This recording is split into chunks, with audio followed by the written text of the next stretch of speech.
샬롬, 좋은 아침입니다. 우리는 월요일마다 준비된 영상으로 각자의 자리에서 새벽 예배를 드리고 있습니다.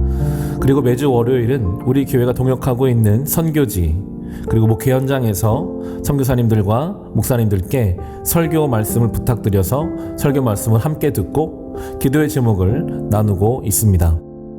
말씀의 은혜를 누리시고 기도의 제목으로 함께 기도하는 시간 되시기를 주님의 이름으로 축원합니다.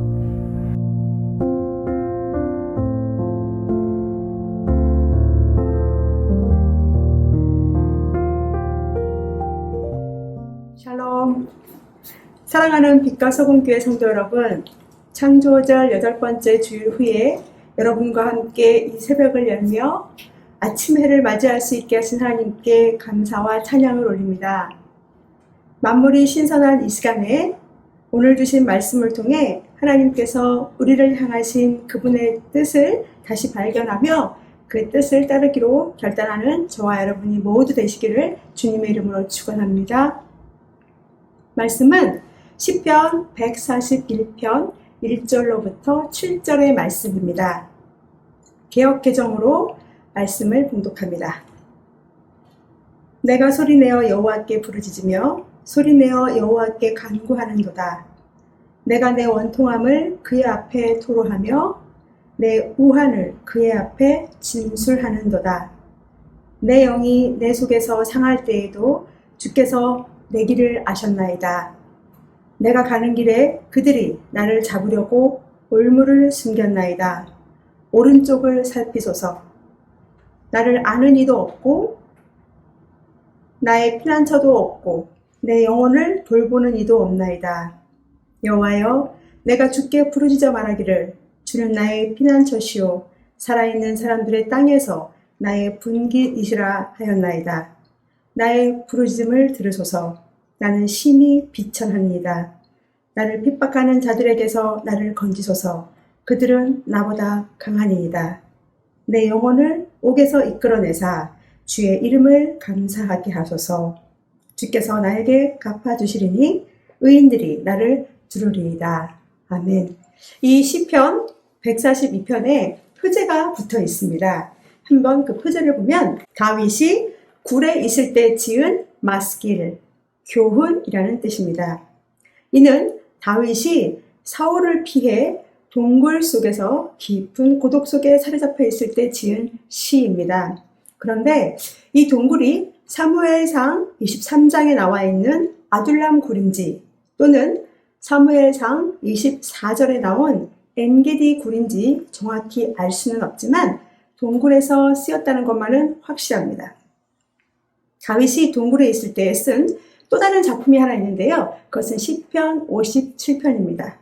그런데 이 시편 57편과 142편의 분위기는 사뭇 다릅니다.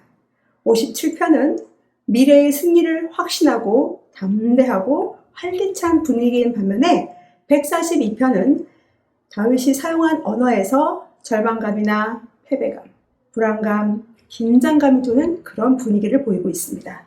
심지어 그는 142편에 자기 자신을 비천하다고까지 이야기합니다. 그렇다면 다윗은 왜 이렇게 절망하고 낙심하였을까요? 4절부터 보면 이렇게 나와 있습니다. 나를 아는 자도 없고 피난처도 없고 내 영혼을 돌보는 자도 없다라고 이야기합니다. 그래서 이렇게 다윗은 절망하고 낙심된 것입니다. 먼저 첫째, 나를 아는 자가 없다라는 것입니다. 사무엘상 23장 13절에 보면 다윗을 600명의 호위병들이 그를 애워싸고 따랐다라고 이야기합니다.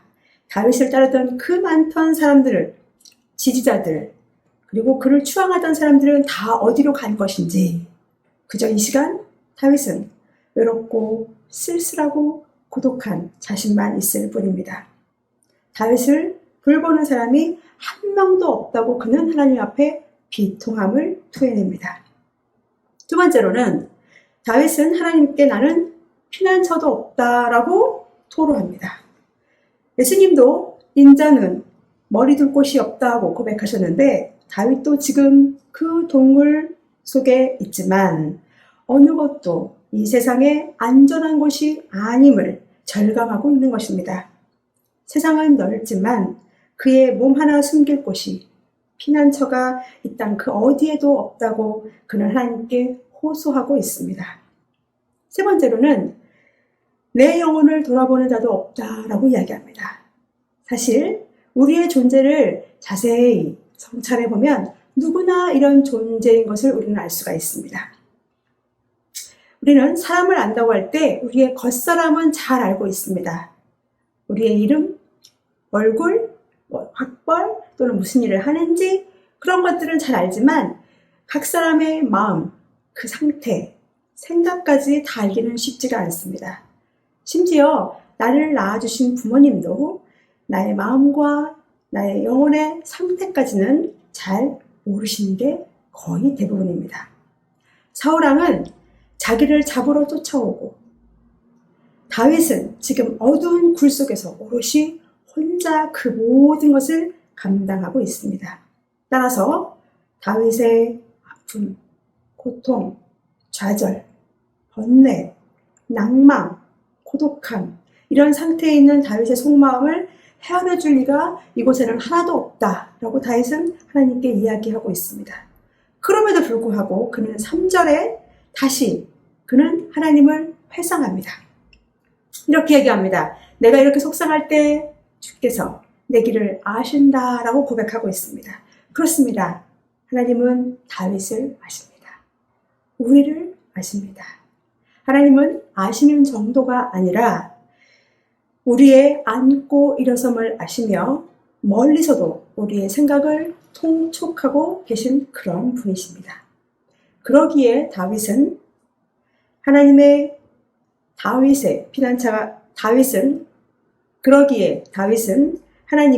다윗의 피난처가 되시고 우리의 피난처가 되시고 안전한 요새가 된다고 고백하고 있습니다. 사람은 다른 사람의 육체는 돌볼 수가 있지만 그의 영혼까지 돌보는 것은 결코 쉽지 않습니다. 그러나 하나님은 우리의 영혼을 구하기 위해 그의 유일하신 아들까지 내어주신 그런 분이십니다. 누가 우리를 알아주는 사람도 없고 피난처도 없고 영혼을 살피는 이도 없지만 오직 하나님 한 분만은 이 모든 것을 채워주고 계십니다. 따라서 다윗은 절망과 낭만과 고통과 고난에 가득 차 비통하며 하나님께 불평과 불만을 쏟아내고 있는 듯이 보여지지만 사실은 그는 하나님께 이토록 내 자신이 비천함을 하나님 앞에 고백하며 소망을 품고 하나님께 또한 부르짖고 있는 것입니다. 그는 어떻게 부르짖었을까요? 그의 기도는 이렇습니다. 4절, 5절, 6절, 7절의 그 기도 내용이 나옵니다. 4절, 오른쪽을 살펴주소서. 5절, 나의 피난처가 되어주시고 나의 분깃이 되어주소서. 6절, 나를 건져주소서. 7절, 내 영혼을 옥에서 이끌어내소서라고 그는 기도하고 있습니다. 먼저 첫째로 오른쪽을 살펴달라는 것입니다.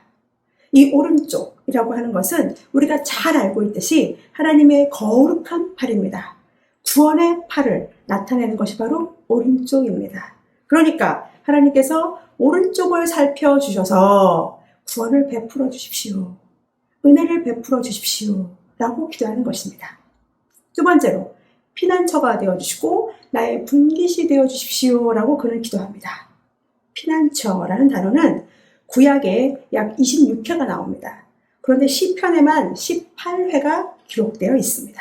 즉 다윗은 자신에게 그동안 피난처가 되어주셨던 하나님을 기억하고 그 당시를 회상하고 있다는 것입니다. 다윗은 여호와 하나님께서 또한 12지파에게 분깃을 나누어 준 사건을 하나님께 상기시킵니다. 하나님은 모든 지파에게 그 분깃을 다 나누어 주었을 때 딱 한 지파 레위에게만은 주지 않으셨습니다. 그리고 레위인들에게 말씀하시되 이 땅에서 어떠한 분깃도 받지 못하는 대신에 하나님이 그들의 분깃이 되어주셨다라고 민수기에 그렇게 기록되어 있습니다. 레위의 벤깃이 대신 하나님께서 곧 나의 생명의 근원으로서 영원한 분깃이라고 다윗은 선포하며 기도하고 있습니다. 세 번째로는 나를 건져 주십시오라고 기도하고 있습니다. 다윗이 이렇게 심령이 상하고 원통하고 분통하고 좌절하고 고난을 겪게 된 것은 그를 핍박하는 사람들 때문에 그렇습니다. 사울이 그를 잡으려고 합니다. 그리고 수많은 군사가 그를 쫓아오고 있습니다. 그래서 그들로부터 나를 구해주십시오 라고 그는 기도하는 것입니다. 사도 바울의 고백과 같이 하나님은 약할 때 우리의 강함이 되어주십니다. 그러니까 하나님 당신은 강하십니다. 그러니 나의 아픔과 고통의 사슬로부터 나를 건져 주십시오라고 그는 강한 믿음을 가지고 하나님께 기도하고 있습니다. 마지막으로 네 번째는 옥에서 이끌어 달라라고 기도합니다.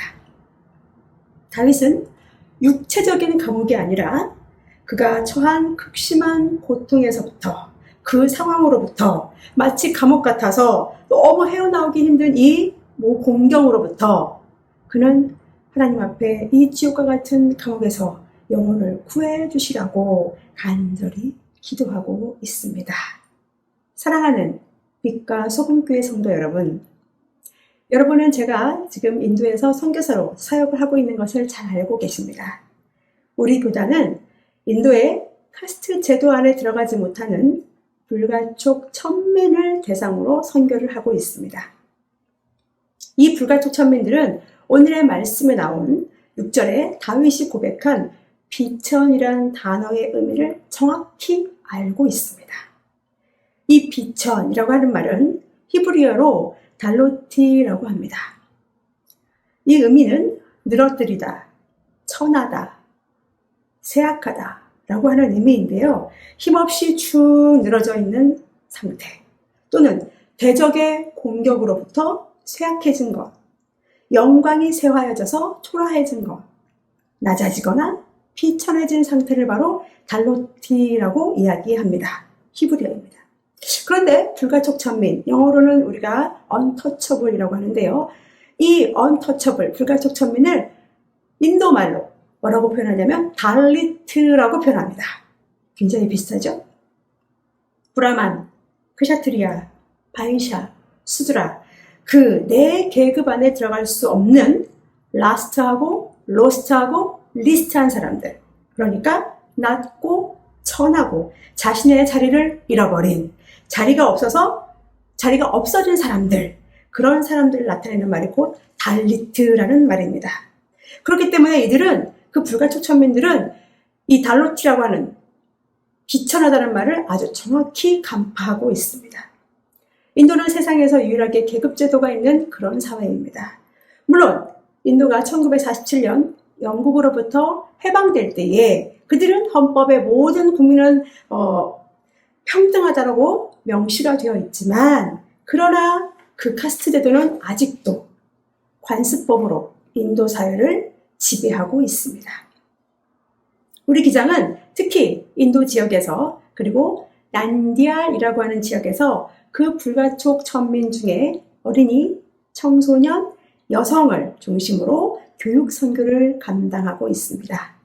인도의 달리트들은 현재도 그들의 사회적 상태가 비천함 그 자체입니다. 학교에서는 자리를 따로 배정받아서 앉아야 하고요. 자신들이 가고 싶은 대학교나 학과를 마음대로 선택할 수 없고요.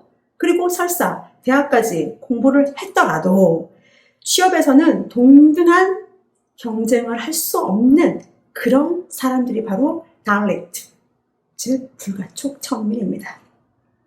그들이 오늘날 하나님을 향해 오른쪽을 살펴달라고, 피난처가 되어달라고, 나의 분깃이 되어 주십시오, 그리고 나를 건지시며 내 영혼을 옥에서 이끌어 달라고 부르짖고 있습니다. 기장은 그들을 위해서 기독학교와 공부방, 장학금을 후원하는 등 교육 선교와 교회 건축 지원, 여성의 자활과 능력 개발을 위한 재봉틀 교실과 여자 전도사 양성 과정을 사역하고 있습니다. 그래서 그들이 주의 이름으로 그 비천에서 나와 하나님을 찬양하며 감사하게 되기를, 그들 주위에 하나님의 의인들이 둘러치게 되기를 굉장히 소망하며 또한 그들에게 희망을 주고 그들과 함께 도와 사역을 하고 있습니다. 사랑하는 빛과 소금교회 성도 여러분, 아는 사람도 없고 피난처도 없고 영혼을 돌아보는 이도 없다고 하는 달리트들을 위해 여러분들이 이렇게 기도해 주시기를 부탁을 드립니다. 첫째, 비천한 인도의 달리트들, 특별히 난디알 지역의 어린이, 청소년, 여성들이 복음을 통해 영혼을 돌보시는 하나님을 만나게 되길 기도해 주십시오.